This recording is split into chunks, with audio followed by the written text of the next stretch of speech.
Today is November the 1st. Just who were the prophets? Let's find out together as we read 2 Kings 1-4.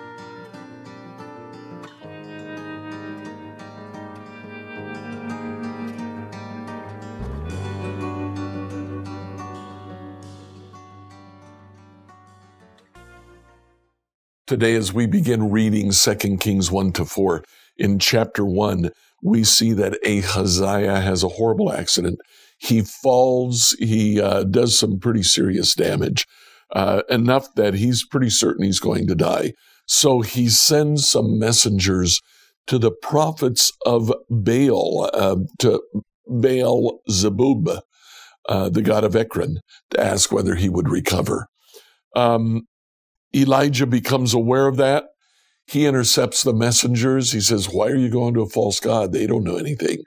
Go back and let me answer King Ahaziah's question for him. He's going to die." Well, Ahaziah indeed does die, and his son Jehoram or Joram reigns in his place. Ahaziah only reigns for 2 years. Joram reigns for about 17. During all this time, Jezebel is really the one pulling the strings. But the biblical authors shift from national proceedings to Elijah and Elisha. Elijah is taken up into heaven. Elisha becomes the chief prophet in his place. In chapter 3, Joram begins to rule over Israel. He fights Moab. Moab is a country to the southeast of Israel. He joins with Jehoshaphat, who fought with his father, King Ahab, and he said, "Let's go out against Moab." And Jehoshaphat says, "Sounds good to me." They do, and they have success against Moab. Well, King Joram rules for another 12 years in Samaria. He's a good king. He does some good things, but he does not clean up Israel's pagan rites. Chapter 4 goes on to tell us of some of the miracles that Elisha did. Miracles similar to Elijah, but Elisha, he helps widows. He predicts the birth, a miraculous birth of a son of an elderly woman. He performs miracles of feeding people during a famine. Now, as Elijah is taken up into heaven, we do see something that I wanted to mention to you. In 2 Kings chapter 2, there is a reference to 3 separate schools of prophets. Each one is called the sons of the prophet. In chapter 2, verse 3, there was a group of prophets from Bethel. In chapter 2, verse 5, a separate group of prophets in Jericho. And then in chapter 2, verse 7, another group of prophets from the Jordan River. So what is this about sons of the prophets or groups of prophets?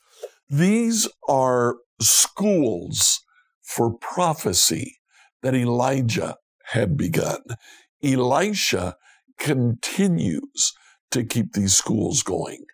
So what does one study in a school of prophecy? Well, what they study actually tells us a lot about who the prophets really were. First of all, they probably studied music. There are frequent references to the prophets asking for music. In fact, in chapter 3, when King Jehoshaphat asks Ahab to go to a prophet with him, Elisha comes. in chapter 3, verse 15, Elisha says, bring me someone who can play the harp. And they do. And when he hears the harp, the Lord comes on him and he prophesies. The sons of the prophets probably studied music. They certainly studied the art of reading and the art of writing. That was not something that people commonly did. They would hire people to come and write for them when they needed to write. But the prophet needed to know how to write. We'll see why in a second. The third thing that they probably studied historiography, the art of writing history.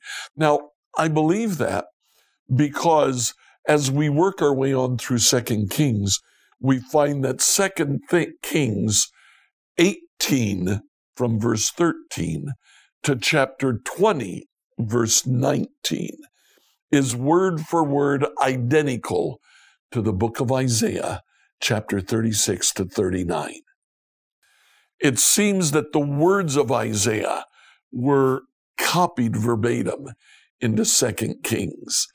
That leads me to believe that the prophets were Israel's historiographers. We see frequent references to the chronicles of the kings of Israel and the kings of Judah. We also see that the prophets frequently had access to the king. It makes perfect sense to me that the prophet would be sitting in the king's throne room. And when things began to happen, they would write it down. These are the chronicles of the acts of King Joram, King Ahab, King Jehoshaphat, from which later prophets took the key events and wrote 1st and 2nd Samuel, 1st and 2nd Kings.